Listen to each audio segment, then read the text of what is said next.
Meet the Smokies takes a look at wildlife and people.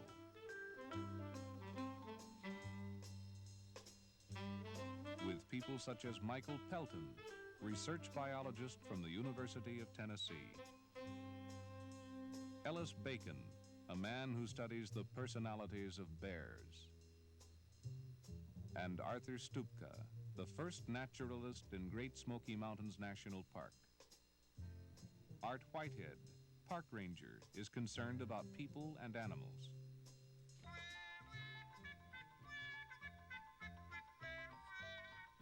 Behold, the lowly litter can.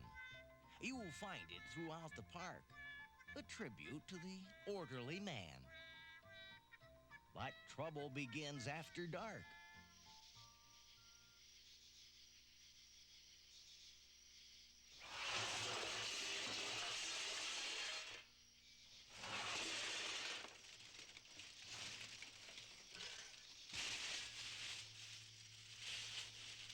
The trash you so carefully dropped inside is scattered across the land. This mess we simply cannot abide. No, sir. Still, we will not stand. It's the work of one we all know well, the rascal who mangled this can. One look at the mess and you can tell. The trash bandit has struck again.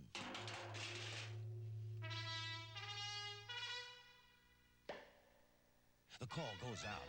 We've work to do. We'll marshal our forces to foil this foe. We need a container that's clever and new, where trash is safe and bears can't go. Shapes and sizes and colors and all, every route we're gonna explore. Fat cans, skinny, short, and tall. We'll outwit that bear. He's got us sore. Success is ours, a perfect design. Bears can't topple this novel, and you can. He'll have to find someplace else to dine. It's the most clever model since garbage began.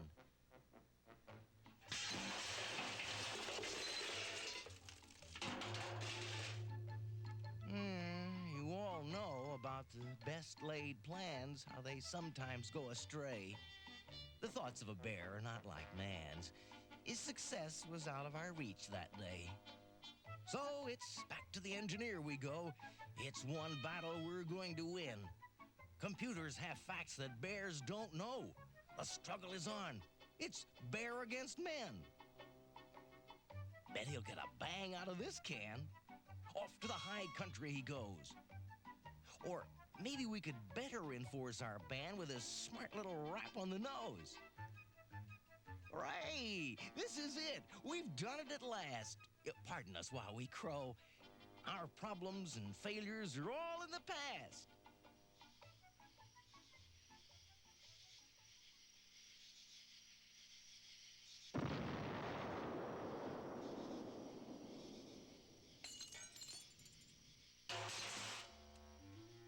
Well, nothing is perfect, you know.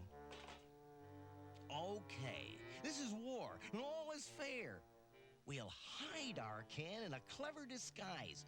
Our experts say this will foil any bear. We'll prove it at tomorrow's sunrise.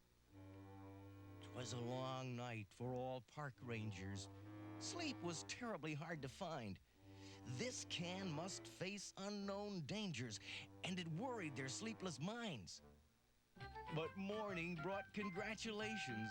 Man's wisdom has triumphed again. Bells rang out across the nation. We've invented a bear-proof trash can.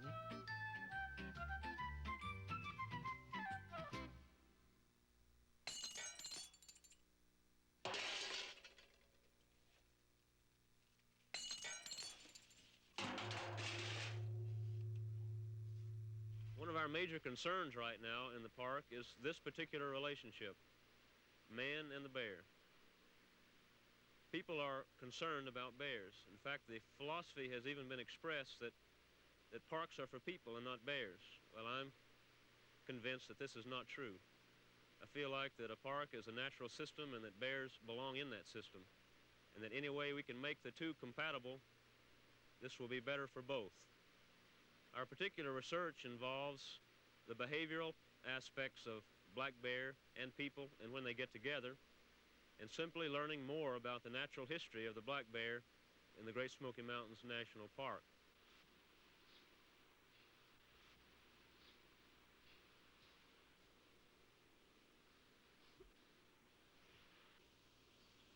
What we have here are two female bears that have been raised from cubs.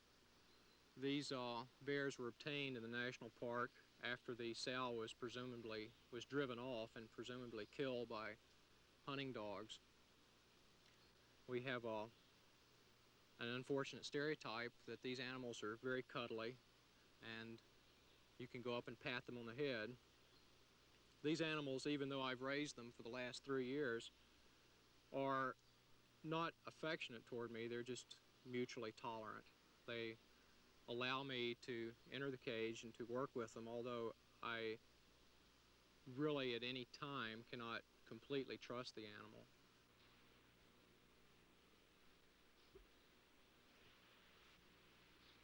We have a lot of problems in our parks by people feeding bears. Bears are very intelligent and they're also opportunist. And as a result, if someone hands out a cookie, the bear's not going to bite the hand that feeds it until the cookie disappears.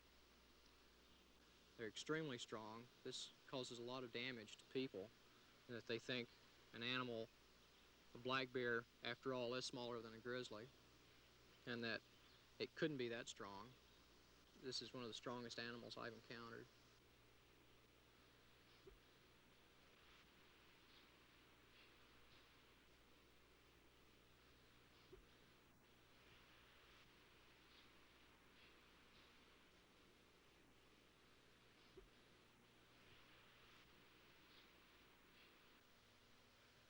Anything novel that's introduced into the cage is immediately smelled, played with, and destroyed, if it's possible to destroy it.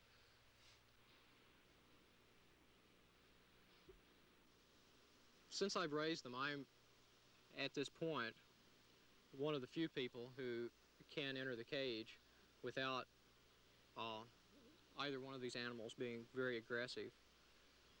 It's a situation that's caused some problems, and that I'm not always going to be here at this research unit. I think I'm accepted, and the people who worked with them when they were extremely small are accepted. There are two other researchers, there's Gordon Burkhardt and Cheryl Pruitt. Other than we three, they are quite aggressive.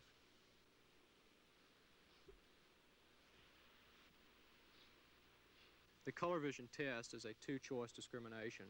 The bear is trained to expect to find a raisin under a particular color. Kate is trained to respond to blue.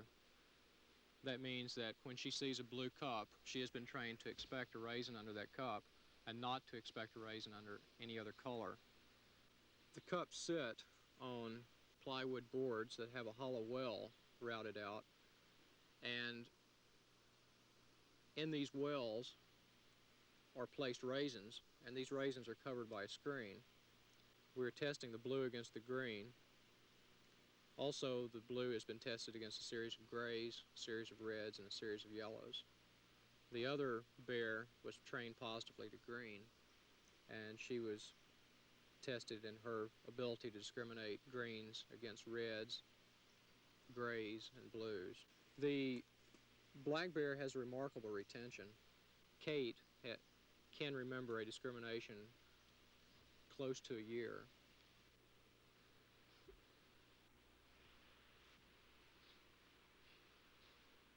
If I get hurt, it'll be my fault.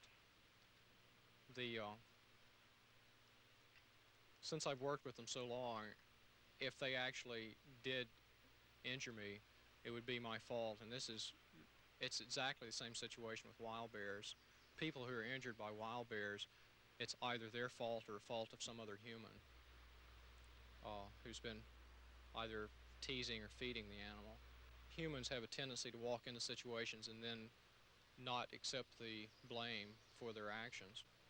A lot of times it's hard for people to see what just basic research has to do with applied problems, because it's very important to understand how an animal interacts with its environment before you can manage it.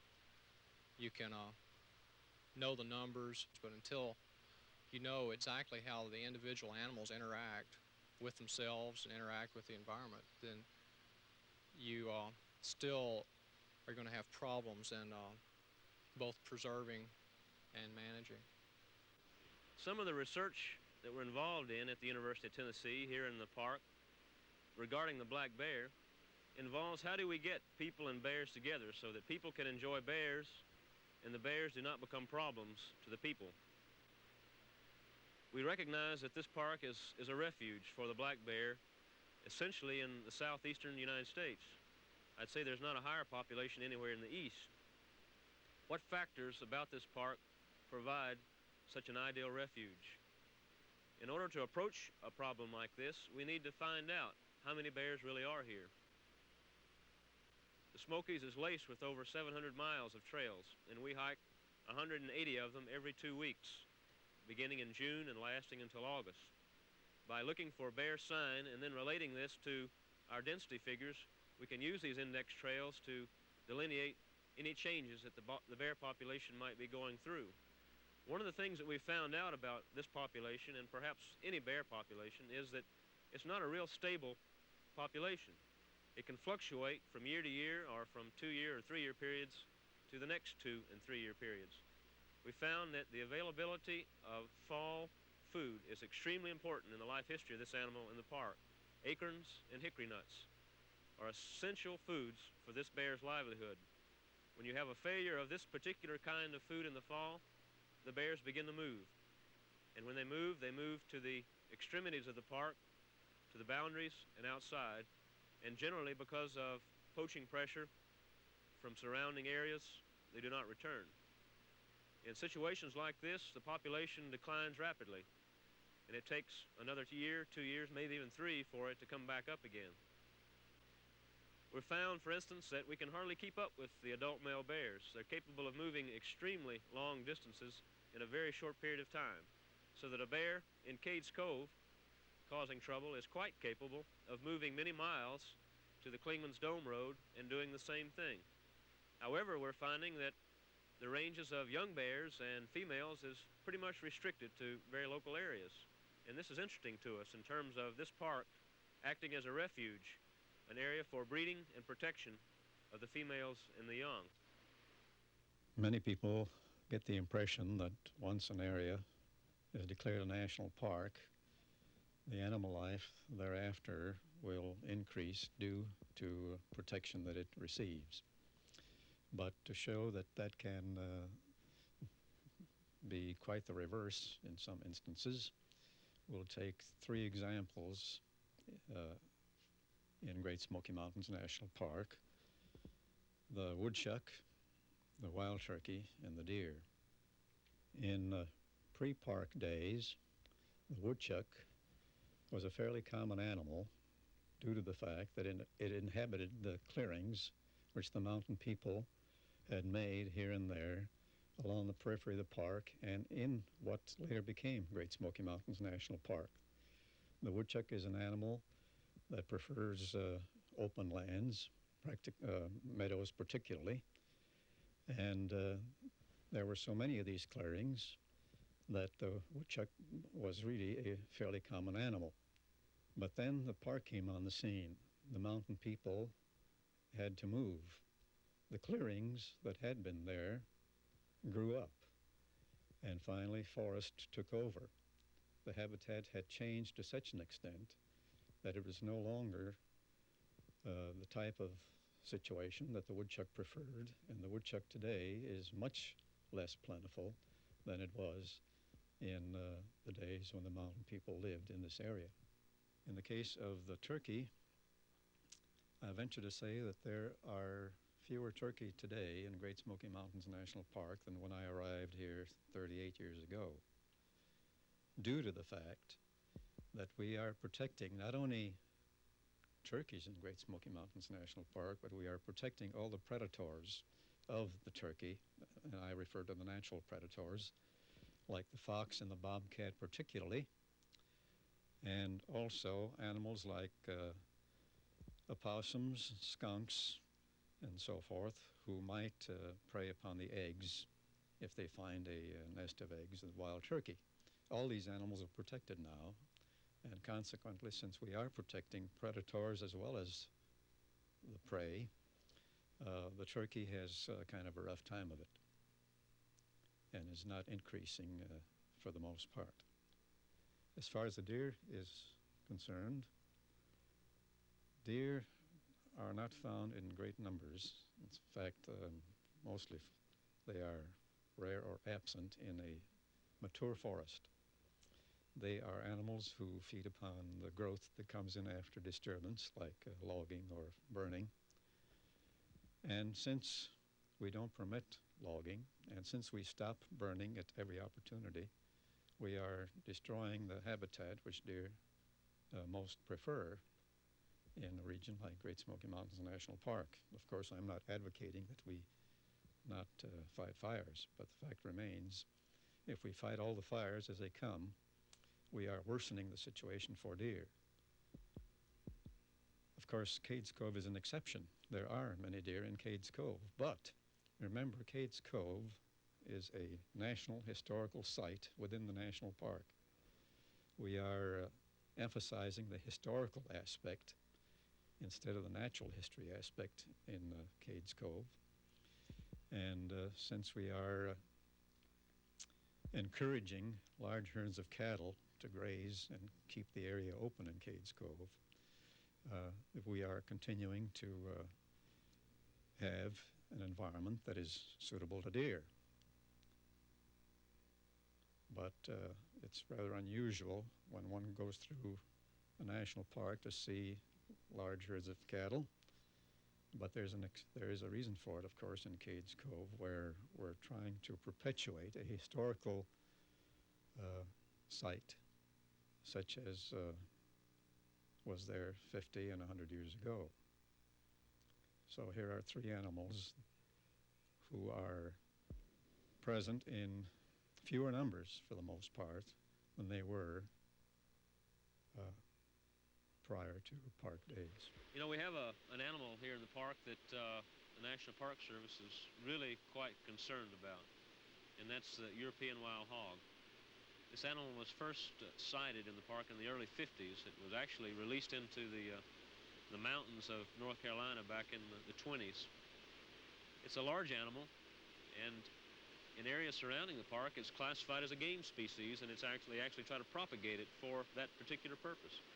And herein, I think Lila is a real problem. On the one hand, you have the Park Service interested in getting rid of this exotic, because really it doesn't belong. It's not a native animal. And on the other hand, you have Game and Fish Commissions wanting to propagate. So it's a sort of a vicious cycle in a way. And I'm sympathetic with the Park Service because I've seen these extensive areas where the hog has literally rooted up acres and acres and acres of understory vegetation. And the damage they do, nobody really has been able to evaluate, but I'm certain that wildflower beds and some possibly even rare plants are detrimentally affected by their rooting activities. How much siltation occurs when they go in and root? Does this affect the native brook trout, which is a real sensitive fish to water temperatures and siltation? We don't really know. They really like salamanders, apparently, and the park is famous for its diversity of species of salamanders, some of them fairly rare.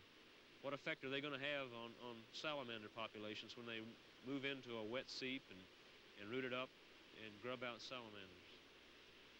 They have a really bad habit of wallowing, and they like to wallow in wet spots. Well, hikers and backpackers here in the Smokies love to partake of the water from springs and what have you. Are they going to contaminate our springs with parasites and diseases? We don't really know, but it's something to be concerned about. Simply physical damage of large groups moving through an area, I think, is another problem that the park is concerned. But I think the big one really is competition with our native species. Not only the black bear, but wild turkey and grouse, chipmunks, squirrels. They all depend on, in the end, acorns in the fall of the year for sustenance to carry them over the winter. The hog does too, we found through our food habit studies. Well, in years of relatively little food availability in terms of acorns, what effect does this animal have on the native species? I have a feeling it's detrimental. It really hurts. The one thing that we could get across to the general public once they come into Great Smokies Park that we could do a better job with is to alert each and every person to the situation that they will encounter with the wildlife that they will encounter in the park. They're under the opinion, I believe, that some of the animals are in captivity and so forth. Maybe the only ones they have ever saw are in captivity, but here they roam at will. They're wild and free. You see them all over the place.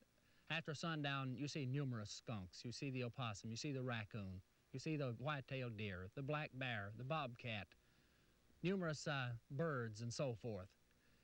And it's a bad thing when you drive the highway and see one of those dead animals where some motorist, due to a hurry to get somewhere, driving at too high a rate of speed, has slaughtered the animal, even to the lowly skunk.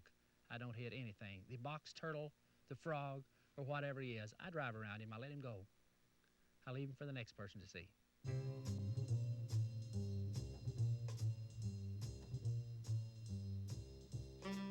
Culture is a scary word, but stay tuned to this next portion of Meet the Smokies and find out how much fun it can mean.